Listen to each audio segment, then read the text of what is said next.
मंच पर उपस्थित सभी आदरणीय बंधुगण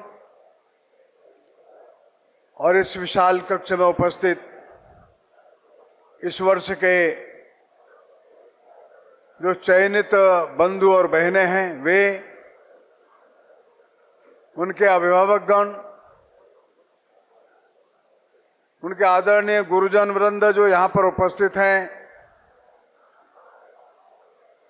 उन सभी को बहुत बहुत शुभकामनाएं हैं। अपने आप में एक महत्वपूर्ण कार्यक्रम ये चल रहा है और लगभग समापन की ओर है। और विशेष रूप से वे प्रतिभागी जिन्होंने परिश्रम किया, वे माता पिता जिन्होंने सहयोग किया हर दृष्टि से अपने बच्चों के लिए, और वे आचार्य और गुरुजन वृंद जिन्होंने के इन बालकों के इस प्रतियोगिता में और वैसे भी अनेक प्रकार से उनको आगे बढ़ाया। ये महत्वपूर्ण परीक्षा है, ये बात सच है।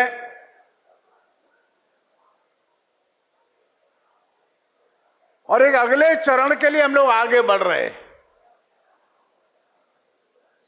सारे भारत के लिए ये परीक्षाएं महत्वपूर्ण होती हैं और इन सभी बच्चों को देश को एक संभालने के लिए, व्यवस्था देने के लिए आगे बढ़ना है।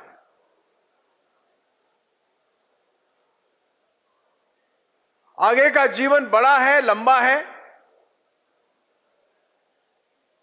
और इन सभी बालकों से जो अभी जो प्रतियोगिताओं में सभी दृष्टि से सफल होकर के आगे आए हैं,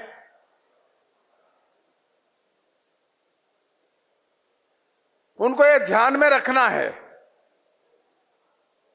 उनको सफलता मिली है, उसमें उनकी मेहनत है, परिश्रम है।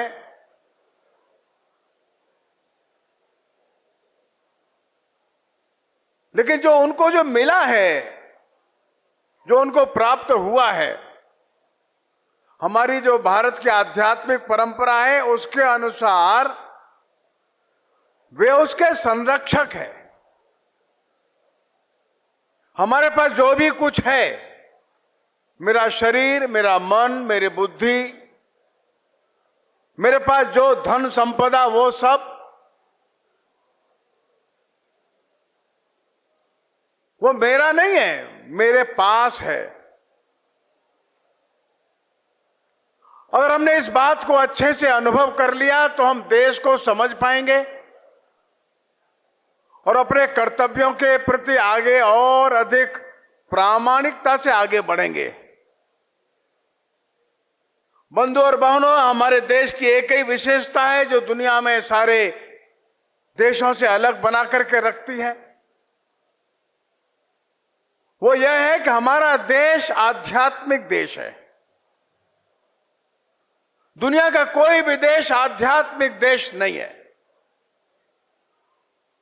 जिस भाव से हम लोग अध्यात्म को अनुभव करते हैं, उन भावों की वहां बहुत कमी है, नहीं है।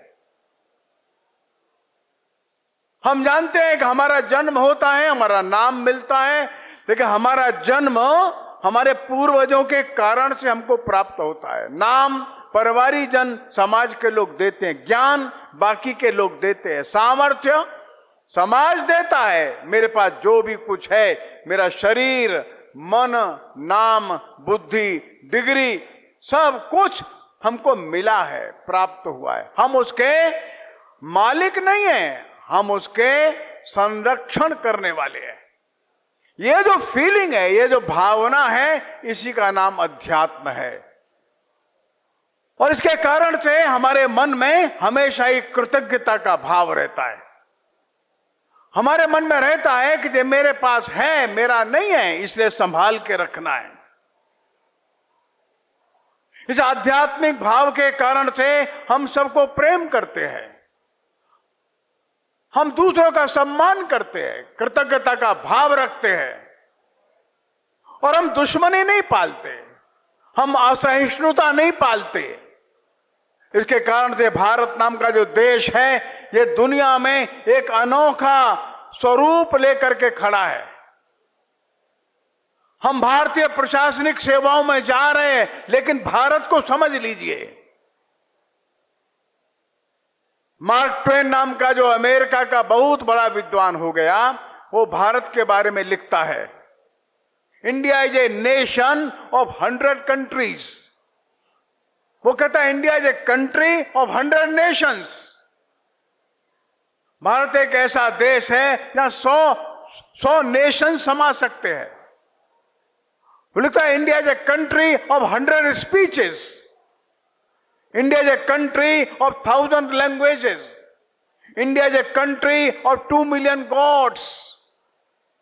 ये केवल भारत ही ऐसा हो सकता है जहां 20 लाख देवी देवता हो, हजारों बोलियां हो, सैकड़ों भाषाएं हो, हजारों प्रकार के पंथ हो, लेकिन भारत एक है। और इसकी एकता को समझना तो भारत के अध्यात्म को समझना। 1000 वर्ष का हमारा जो कालखंड है वो विचित्र बीत गया, लेकिन 47 के बाद देश तेजी से आगे बढ़ रहा है। हर क्षेत्र में भारत की उन्नति जो है वो प्रभावी है। हमारे सैटेलाइट्स है, हमारे इंजीनियर्स है, हमारे डॉक्टर्स है, हमारे इंडस्ट्रियलिस्ट है, हमारे ब्यूरोक्रेट्स है। हर क्षेत्र में भारत एक बड़ी उन्नति के साथ वर्ल्ड सिनारियो में आगे है। उस पर हमारे देश को गर्व हो सकता है। लेकिन मित्रों, बंधुओं, ये बात ध्यान में रखनी है, भारत में एक दूसरा भारत भी है, जो गरीब भारत है, कमजोर भारत है, साधन विहीन भारत है। ये जो सेवाओं में जाने वाले हमारे बंधु और बहनें हैं, वो इस बात को ध्यान में रखें।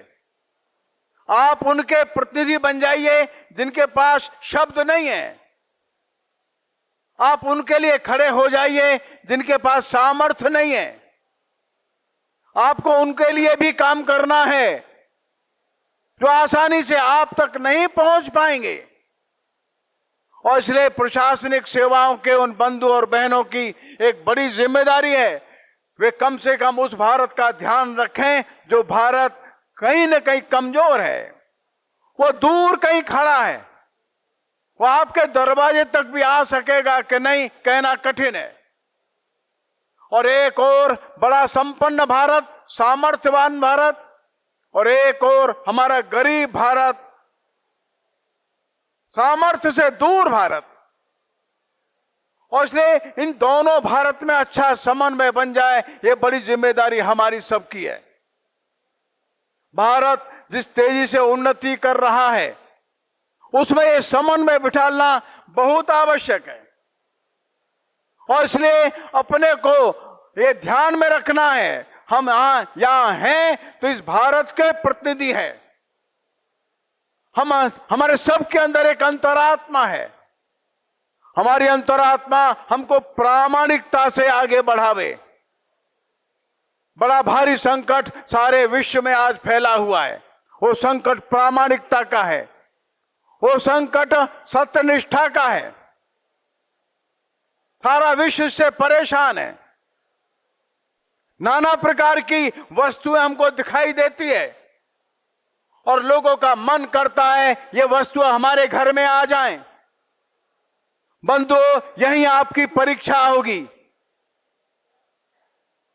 यदि हमने अपनी इच्छाओं पर नियंत्रण न रखा और अपने देश के प्रति हम लोग लॉयल न रहे,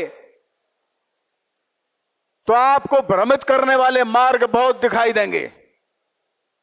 जब ऐसा संकट आवे तो अपने परिवार में अपने माता पिता का चेहरा देख लेना। हमारी आंखों के सामने हमारे परिवार का चेहरा रहना चाहिए। हमारी आंखों के सामने सदैव अपने गुरुजनों का चेहरा रहना चाहिए। हमारी आंखों के सामने इस पूरे देश का एक बड़ा चित्र, उसमें मैं कहां खड़ा हूं, यह रहना चाहिए। अपने आप को थोड़ा मितव्य ही रखना। जितनी आय है, आमदनी है, उसमें ही खर्चा चलाना। और जब हम अपनी आमदनी के अनुसार खर्चा निश्चित करते हैं तो भ्रष्टाचार का कोई कारण नहीं बनता। अपनी आंखों के सामने देखो, हमारे देश के जो पहले राष्ट्रपति राजेंद्र बाबू थे, वे 2 बार राष्ट्रपति रहे, लेकिन राष्ट्रपति भवन छोड़ने के बाद बिहार के एक आश्रम में 2 कमरे में रहते थे। हमारे कलाम साहब थे, वे राष्ट्रपति रहे, सारी संपत्ति के नाते से उनके पास 2-4 जोड़ी कपड़ा रहता था। हमारे प्रधानमंत्री लाल बहादुर शास्त्री थे, राम मनोहर लोहिया बड़े नेता थे, स्वयं दीनदयाल उपाध्याय जी थे। ये लोग राजनीति में भी रहे या वैज्ञानिक के रूप में सतीश धवन थे, सीवी रमन थे, प्रफुल्ल चंद्र राय थे। बहुत मितव्ययी जीवन, बहुत सामान्य सा जीवन, लेकिन असाधारण प्रतिष्ठा वाले जो लोग थे। इन्होंने देश के सामने एक अच्छा चित्र उपस्थित रखा है। हमारे सामने ये परीक्षा की घड़ी आ सकती है और ऐसे समय में इन आदर्शों को अपने सामने अगर हम रखेंगे तो निश्चित रूप से परमात्मा हमको ठीक दिशा प्रदान करेगा। हमेशा ये ध्यान रखना, हमें गौरवशाली भारत को बनाने के लिए आगे बढ़ रहे हैं। एक भारत था ईसा से 300-400-500 वर्ष पहले से लेकर और 18वीं शताब्दी तक हम वर्ल्ड इकोनॉमी में नंबर 1 थे। एक भारत था जहां 10,000 लोग बाहर से शिक्षा पाने के लिए आते थे। आज का भारत एक भिन्न भारत में बदल गया।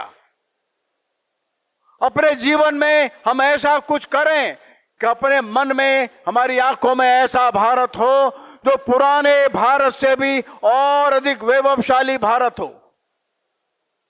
मेरी आंखों में वो चित्र हो जो पुराने गौरवशाली भारत से भी और अधिक महिमा मंडित भारत निर्माण करने में हमारी भूमिका हो। जब अपनी आंखों के सामने ऐसे भारत का चित्र रहेगा, मैं अपना उदाहरण हजारों लोगों के सामने रख करके जाऊं। बंधुओं, यह संकल्प, इस संकल्प के मंच पर आप ले सकते हैं। इस संकल्प ने आपको संकल्प लेने के लिए मंच दिया है। आप अपने जीवन में ऐसा उदाहरण प्रस्तुत करें जिसको लेकर हजारों लोग आपके पीछे आपका अनुसरण करें। मैं आपको अनेक शुभकामना देता हुआ अपनी बात पूरी करता हूं। नमस्कार।